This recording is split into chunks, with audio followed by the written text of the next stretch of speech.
Friends, आज जो किस्सा सुना रही हूँ वो भी मिसिंग बैगेज का, लेकिन इस बार बैगेज मेरा है।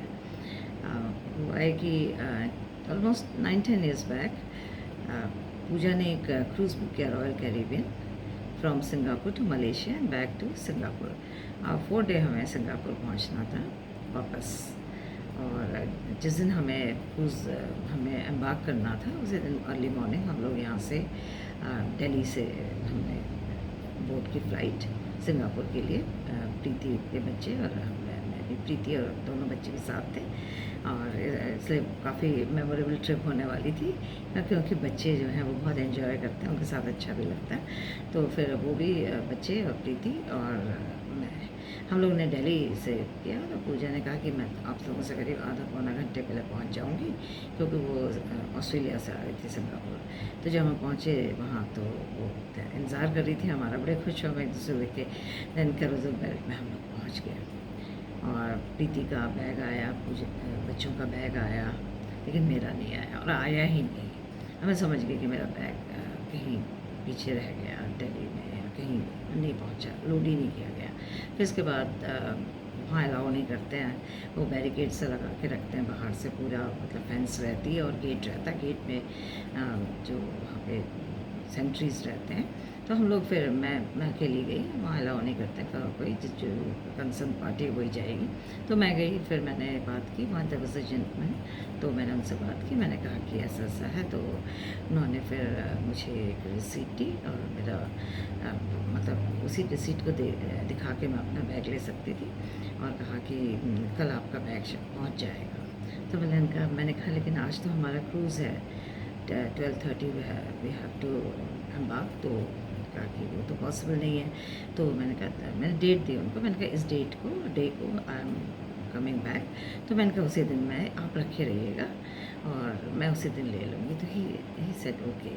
और फिर मेरा ईमेल आईडी और सब कुछ उन्होंने ले लिया मेरे से, फ़ोन नंबर भी, कि हम विल कॉन्टैक्ट यू। तो मैंने कहा हो सकता है कि शिप में सी में डीप सी में ना आए, तो अगर नहीं भी मैं आपको रिप्लाई करूँगी, लेकिन आप सामान मेरा रखे रहिएगा, मेरा बैगेज। कहते ठीक है।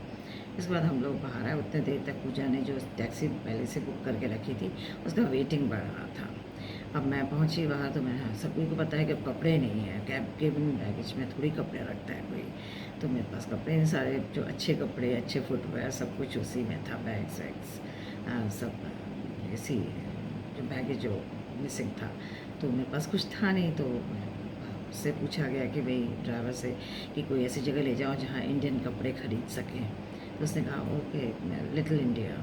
सो he took us to little India. It's a very big supermarket and वहाँ सिर्फ कपड़ों का एक बहुत ही मतलब एक स्टोरी, दो स्टोरी सिर्फ इंडियन कपड़ों के लिए, साड़ीज़ एंड बाकी सलवार सूट्स एंड ऑल। तो मैं तो बैठ गई, मैं तो बस मैंने कहा मैं तो नहीं कर सकती, मैं चूज़ नहीं करूँ, तुम दोनों। वो बेचारे भाग भाग के सब जगह से उन्होंने 2 सेट मेरे ले आए हैं, और भी जो भी चाहिए था और भी सब कुछ ले लिया उन्होंने मेरे लिए। और फिर it was around $240 Singapore dollars का बिल बना। तो मैंने कहा चलो इंश्योरेंस कंपनी देगी, क्योंकि ये तो प्रॉब्लम है ही। फिर इसके बाद अब क्या करते, वो जो पैसा जो उसी समय देना पड़ा, क्योंकि कैश देना था। तो उसमें फिर जो मतलब मैं शिप में अपने लिए कुछ लेती, वहाँ बड़ी बड़ी शॉप्स होती हैं, कुछ वहाँ सेल भी लगती है। तो लेकिन सिंगापुर में भी शॉपिंग करती, अच्छा खासा पैसा मेरा निकल गया कपड़ों में बिना बात के। फिर इसके बाद वही 2 जोड़ी कपड़े लेके मैं, उसके बाद हम लोग जब तक वहाँ भी वेटिंग का पैसा अलग लगा, क्योंकि अलग बाज़ार ले गया था उसका भी मतलब अच्छा खासा पैसा उसको देना पड़ा, जो भी फिक्स था उसके बाद भी, क्योंकि ये सब अलग से गया था। तो बाज़ार तो जो मार्केट जो गया था।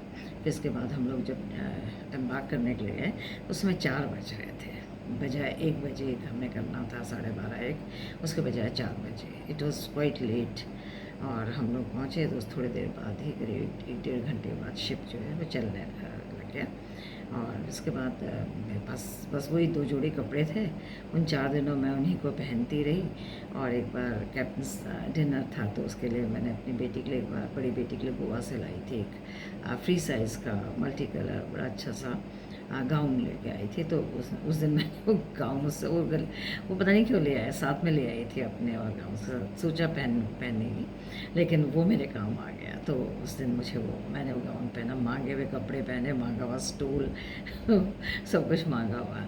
अब क्या करती, वही दो जोड़ी कपड़े पहन पहन के मैं थक गई थी। अब जब हम वापस सिंगापुर आए और डिसम्बार्क हुए, तो फिर हम फिर टैक्सी लेके सीधे एयरपोर्ट गए पहले, जबकि वहाँ 4 दिन के लिए होटल बुक किया था सिंगापुर में। हमने सिंगापुर भी घूमना था 4 दिन, तो लेकिन नहीं घूम सकते थे अभी, तो टाइम पहले तो जाना एयरपोर्ट, तो उससे पहले होटल जाने के बजाय एयरपोर्ट गए। और वहाँ पूजा मेरे साथ जाना चाहती थी, तो मैंने कहा नहीं, खाली मेरे को ही अलाउ किया उन्होंने गेट से। फिर मेरा पासपोर्ट भी रखवा दिया गेट पे ही, तो पासपोर्ट भी मैंने दे दिया, बस रिसीट लेके मैं अंदर एंटर हुई। तो वहाँ देखा वो that gentleman was not there. एक बड़ी ग्रम्पी सी लेडी बैठी हुई थी, बहुत ही ग्रम्पी, मतलब उसके चेहरे में कोई मुस्कान ही नहीं थी, और वो बैठी हुई थी। तो मैंने उसको रिसीट दी, मैंने कहा कि माई पैकेज कम, तो आप मुझे दे दो, मैंने उससे बात बोला। तो उसने रिसीट देखी, और फिर again she got busy with computer. तो मुझे समझ में नहीं आया कि कर क्या रही है। तो आई थॉट कि मे बी वो ट्रेस कर रही होगी कहाँ है, इधर रखा हुआ है, लेकिन ऐसा कुछ नहीं था। तो मैंने कहा व्हाट हैपेंड, तो कहती है इनफैक्ट उसने मुझे बोला कि आपका जो बैगेज है वो दिल्ली चला गया है, दिल्ली भेज दिया हमने। अब तो मेरा तो पेशेंस ख़त्म हो गया। मैंने कहा, जब मैंने पहले ही बोल दिया था कि मैं वापस आ रही हूँ, मेरा भेजा क्यों गया? तो कहने लगी कि मैं बहुत ही मतलब गुस्सा आ गया मुझे। फिर उसके बाद तो मतलब मेरे समझने का मैं क्या करूँ। 4 दिन मुझे अभी सिंगापुर में रहना, वही 2 कपड़ों में रहूँगी क्या मैं? और दिल्ली में मुझे क्या पता कहाँ पे मतलब पहुँचा भी कि नहीं पहुँचा है। फिर मैंने उसको, जब मैंने बहुत गुस्सा सा होने लग गया, मतलब मेरे को। फिर उसके बाद again she was looking at the computer, she was not even talking, she was just keeping quiet. And जब उसे लगा कि इसका टेम्पर हो रहा है हाई, तो उठी वो, और उसके बाद वो सीधे अंदर गई, और विद इन सेकेंड्स मेरा बैग लेके आ गई। तो मेरे को लगा कि क्या वो मेरा बैग अपने मतलब रखना चाहते थे? मे बी दे थॉट कि इसमें कुछ होगा। बड़ा बैग था वो, मजबूत भी था, आई मीन सैमसंगाइट का था, यस। तो उसको लगा कि पता नहीं क्या क्या होगा। तो उसने इतना झूठ बोला मेरे से। I said why did you lie that you have sent it to Delhi? She just kept quite. फिर मैंने साइन किया अपना, गुस्से में मैं अपना बैग लेके फिर बाहर आई। फिर गेट से अपना मैंने पासपोर्ट लिया। जब तक फिर पहुँचे तो फिर से टैक्सी का बिल बढ़ चुका था, क्योंकि काफ़ी देर इंतज़ार करना पड़ा था, 15-20 मिनट से ऊपर हो गए थे। फिर इसके बाद हम होटल गए। आधा मूड ही ख़राब हो गया कि आधा दिन तो निकल गया था। फिर इसके बाद वहाँ पहुँचे। फिर इसके बाद 4 दिन हम घूमते रहे सिंगापुर। लेकिन इस तरह का मतलब कि आप वो ग्रैब करने का था, झूठ बोल के अंदर ही था, बिल्कुल दूसरे कमरे से लगा हुआ, just next to that office. तो ये है हाल। Thank you.